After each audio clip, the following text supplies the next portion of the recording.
Hi, I'm Laurie Brooks with Brooks Real Estate Group. If we haven't met yet, I am a local realtor here in Boerne, Texas, and I am passionate about helping people navigate the real estate market, buying and selling homes, and really simplifying the process for you so you can make the best decision for your family. Today, we'll be talking about open houses. So if you're curious about that, stay tuned.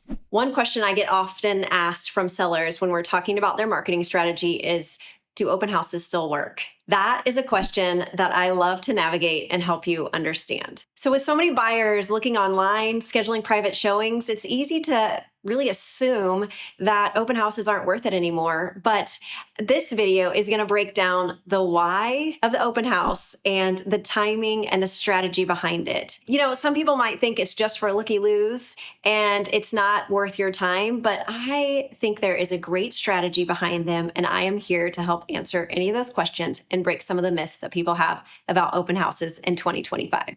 In this video, I'm covering what open houses actually do in 2025, when they work, some myths that sellers have and believe in about open houses, and how I help my clients strategically decide whether or not an open house is right for them to host. Okay, first let's start off with the purpose of an open house in 2025.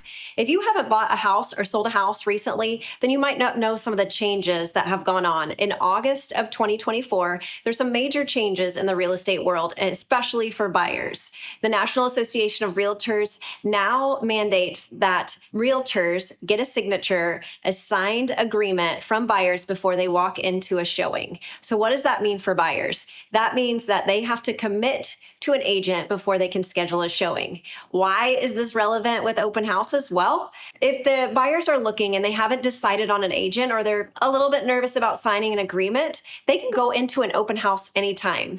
So open houses help sellers understand who is really looking at their homes online by allowing us to host an open house and have people come in freely. The other thing is that open houses always give me great feedback and insight. So I like to host open houses for sellers at a strategic time point because I can get feedback from buyers, and there's really no obligation for them. They can tell me whether or not they like it. I can adjust our plan based on what I'm hearing. That might be a price point, that might be a color scheme, that might be landscaping. If there's a need to adjust, then we can adjust quickly. And there's things that we can't change, and it might be a layout, or it might be things that they don't love in the neighborhood, but we have a better understanding of why buyers are going to buy our house, or what the environment looks like for our particular house in the listing in the current market. Because as you know, real estate changes quickly. I wish it was something that we could predict, but it's not. It changes for a lot of different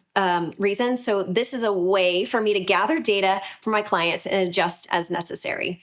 Sometimes that brings an offer on the first weekend, and that's what I love the most. When do open houses work the best? Well, there's a couple different ways of looking at this. They work well when you're priced competitively, you're in a great neighborhood and area, and people are really looking in that specific area, and you have some things that are enticing people. You want to have a really great strategy before you even host an open house to make sure your marketing is great. But for me, I advise open houses first and second weekend. That's when people are starting to look at the house. That's when there's a lot of buzz.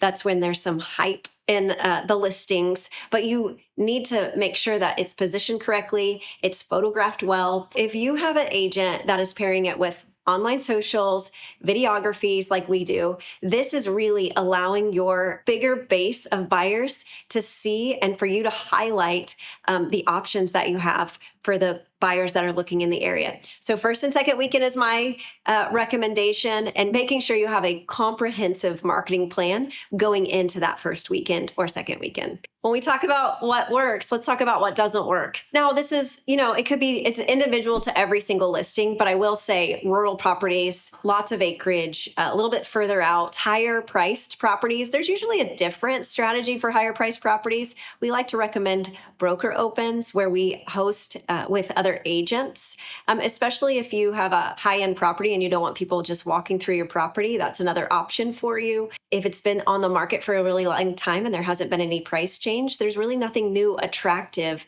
that people are coming through. You might attract a new buyer that's just coming to the market, but days on market matter even in open houses. Okay, now let's debunk some myths that might be in your mind if you're a seller. Myth number one, open houses sell the house. I wish that was true. That would make our job way easier, but it's not really true. Open houses bring excitement and they might bring buyers in. I have had offers come from open houses, but more often than not, it's just the beginning of the looking process for buyers. Myth number two, only buyers without agents attend open houses. That's not true. There's so many agents that most buyers have an agent in mind. Sometimes they'll go to open houses so their agent doesn't have to schedule time. I don't really understand that because it's part of our job, but I've seen that. Sometimes their agent might be busy on the weekends. There are people that come through open houses that don't have agents, but many people are just there to really check out the house. Okay, my favorite myth number three, it's a waste of time.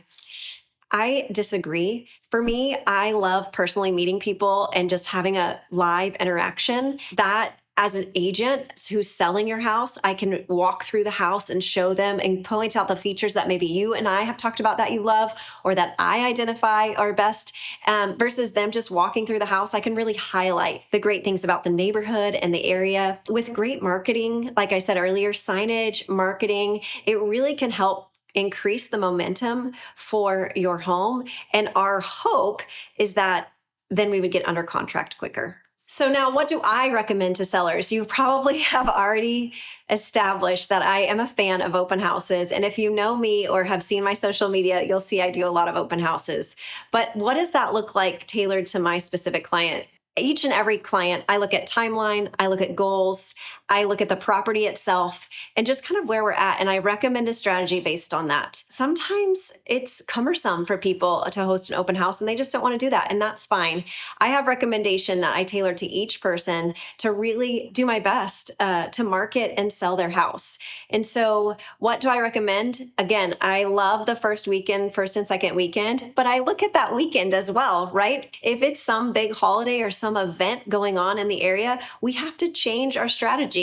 I'm willing to do that. We've done one recently on a different holiday. It wasn't on Saturday or Sunday or traditional, but we look at all the details to tailor it specific to you. I want to reach your goals. If you have heard this from me before, I want to reiterate that each person is individual to me, and I really want to help you reach your goals. So really understanding your story is very important, and that's part of this process as well. Okay, now it's your turn. I'd love to hear from you. Do you have questions that I haven't answered? Or maybe there's things about open houses that you are curious about, or just real estate in general? Drop me a comment below and I would love to interact with you. If you are thinking about selling or buying in the Hill Country or anywhere in San Antonio, I would love to help. If you have questions or you're just processing right now, again, I would love to answer any questions. That's what I'm here for. I really want to help you navigate, understand the environment that's always changing, and really help you make the best decisions for your family. If this video is helpful today, please like and subscribe. That helps me understand what's working and what you like to know more information about. Also, you can follow me on Instagram. Instagram is where you find out more about me, my family, behind the scenes, and Boerne. Thanks so much for watching. Have a great day.